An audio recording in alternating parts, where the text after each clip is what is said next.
Okay, we're going to learn how to fill out this invoice. The first thing you want to identify with is that the company name is at the top. Secondly, what we would like to do is you have to fill in the actual address. So you type the address in here, Hello Drive, and then down here in the next line, you type in the city,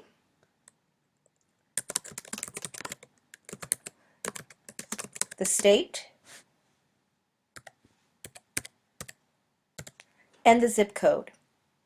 Let's remember that when we're filling out the telephone number, several of these things will already become pre-printed. So ensure that you're writing it'll be pre-printed with the telephone number and the zip code, so you won't really have to worry about this section. But just in case you have to do it manually, this is how you do it. The fax number, make sure that you put the area code in with it, because sometimes people send the actual fax transmittal to the telephone number, so it's important to ensure that it's there. And then we want to end it with our email address to ensure that people know how to contact us. And we're also going to put in the web address. Our web address goes here. Again, we will already have most of this information pre-printed for you, so you don't have to worry about it.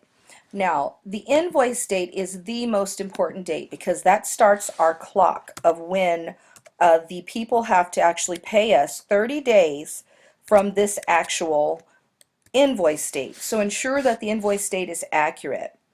Now, the customer ID, the date will be the date of service.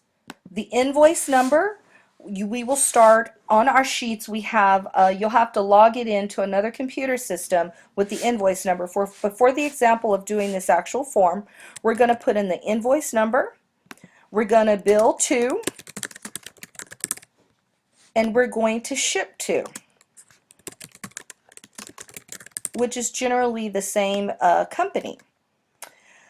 Now, we have to make sure that we put in the address here also, because sometimes when it gets down to shipping, they lose sight of where it's supposed to go. So you must put in the date for the billing to, the bill to, and the ship to, so that everybody has the same information. Staff Street here, and it's also in San Francisco. This copy, you will send one copy to the company in the shipping manifest and the other one to our accounting department. The customer ID will be associated with the actual company, which it's Cooper Company, and their customer ID is logged in our computer system. This number is 9875. All right, the date. The date will be the date that the item was actually purchased. The invoice date, we do the invoice 1 week after the purchase date. So this will be 5 days before the invoice date of when it was purchased. So we put in that date right here. The order number. For this particular company, it will automatically generate an order number when you upload this actual system. But let's go ahead and put in an order number. The sales rep that actually did the order,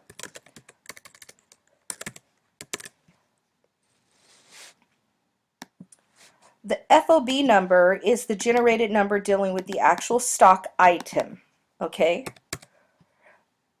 And we're going to ship it via UPS because that's what we use.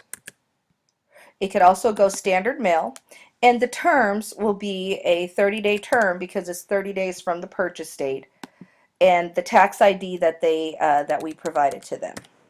Okay.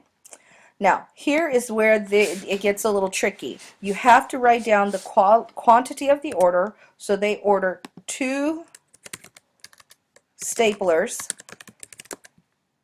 The staplers, you have to go by the description. So they're black 2-ounce staplers. Okay. They get this particular company because they've been with us a long time. This is also in the computer system. When you put in the name of the company and their customer ID, the discount rate, the taxable rate, the FOB number, and the tax ID will automatically generate, so you don't have to worry about that. But they get a 5% discount, and they're taxable at 20%. They have a 20% tax rate for their area, and this unit price is $5. Okay, and then the computer will automatically put in the rate. So after we finish in all, you put in all the orders, it will automatically put a subtotal here. Let's just say that it's going to be $20 here. It will automatically do the tax. Let's say that it's $2 here for tax.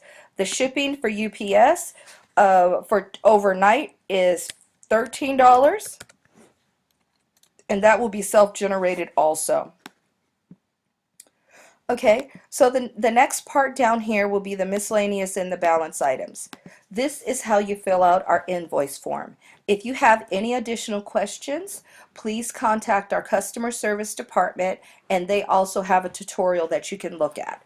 Or go to your supervisor that has a manual version of this where you can review it to make copies. And also in your emails, you should have received a example copy in your email. Thank you, and have a good